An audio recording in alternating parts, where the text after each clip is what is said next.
The boys have been progressively disclosing more information about Homelander's hidden past, raising the question of whether the antagonist was always going to be bad.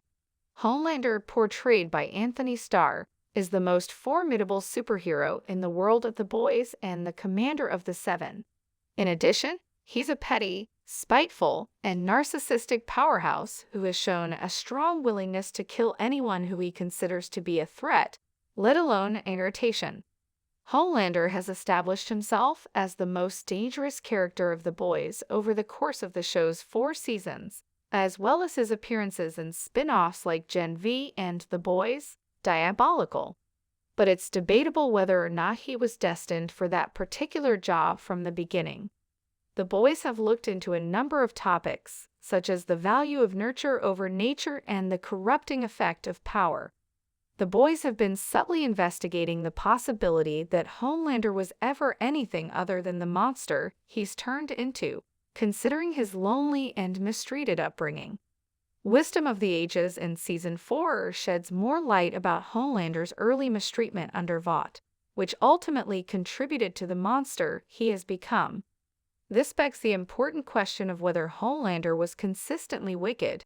Over the course of The Boys, the roots of Homelander have been gradually disclosed, emphasizing Vought's aspirations to build the ideal hero and the unintended consequences of their activities. Compound V's parent business has been making soups for decades. Soldier Boy was among their first creations. Despite the fact that Soldier Boy was a commercial success and was widely hailed as a hero, Vought ultimately made the decision to design a more adaptable replacement. Once Vought persuaded Soldier Boy to provide a sperm sample, he collaborated with his bitter payback teammates to eliminate him from the picture so Soviet agents could apprehend him. The future Homelander was conceived through artificial insemination using an unidentified woman and Soldier Boy's sperm sample. Having torn his way out of his mother when still a newborn, the baby, named John, was already thought to be stronger than his father. Aside from their apparent intention to raise John differently than Soldier Boy in an attempt to shape him into Vought's ultimate marketing tool, Vought's efforts to build the ideal hero demonstrate its readiness to break enormous moral boundaries for the sake of business. But all of their hard work only served to make soup considerably worse than Soldier Boy had ever been. It is becoming more and more clear that Homelander's upbringing in Vought's laboratories was traumatic for John.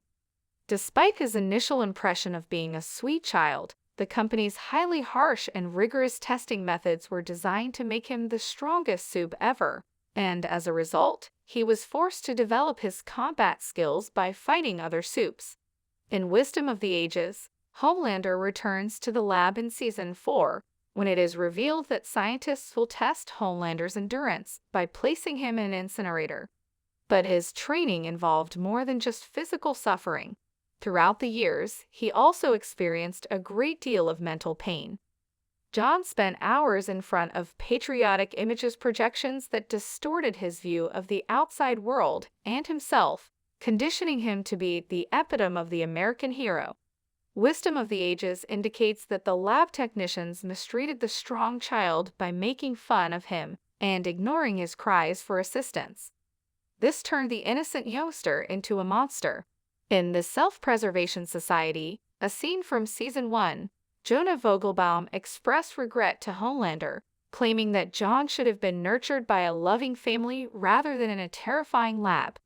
But the harm was already done, and it was too late. Even though John scratched out his name on a wall and started to identify as a Homelander somewhere during his stay at the Vought Labs, it appears that the young man had some hope left in him. But The Boys, Diabolical's 1 + 1 = 2 proved how Homelander actually turned into the monster he is today.